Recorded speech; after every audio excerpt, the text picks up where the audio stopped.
Tom walks through. Hello everyone, I want to talk to you guys about 4 things that I think games can be, and I think a good game is oftentimes more than one of these, but games can be seen sort of as sports, as toys, as stories, or as art, which I'm sure you got from the title. So what do I mean by this? So something like League of Legends is definitely a sport. That's like the closest thing outside of gaming that you could really relate it to. It's competitive, it involves skills that are both physical and mental. It's certainly not as athletic as something like football or whatever, but it's certainly more athletic than something like chess. It actually takes quite a bit of dexterity and manual skill in order to play a game at a high level.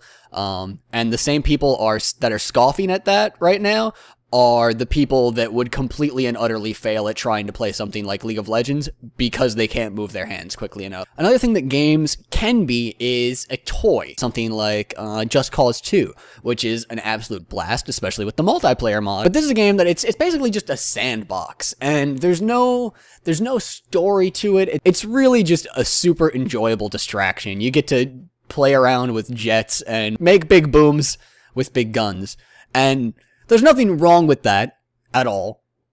As I'm sure you can tell, I'm beaming just kind of thinking about Just Cause 2 and how much fun we had just kind of making up our own little games within a game playing that. It's certainly less enriching to play a game that's largely a toy. Other than that, there's games as a story. So this is something that I would use to describe Crimson Shroud, to use sort of an obscure example. This is a downloadable game on the 3DS. It's basically a turn-based role-playing game. It is fun, but the game is almost there just as an excuse to tell the story. And I think that this is still important to point out, though, simply because you could have a video game with all of the content from a book, very literally. You could have the entire narrative with just sparse interactive bits strewn about it, and it would be, you could have something that was somewhere between a book and a video game. A story told largely through text that has gameplay interspersed throughout, right? There's also things like the Metal Gear Solid series, where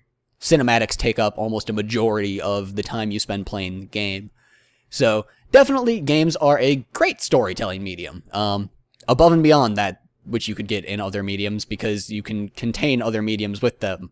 A movie is just a very uninteractive video game. Lastly is the idea of games as art, and this is something that I've talked about before on the channel, so I want to be really specific here.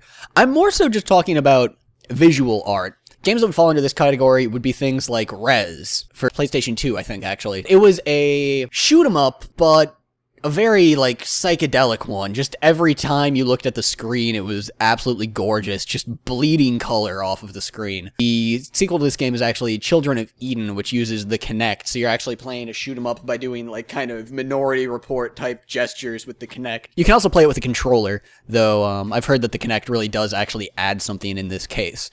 So that's the last category of things that I think a game can be, and it's just simply, visually stunning, artistic, and there are games that are sort of just this, beautifully done.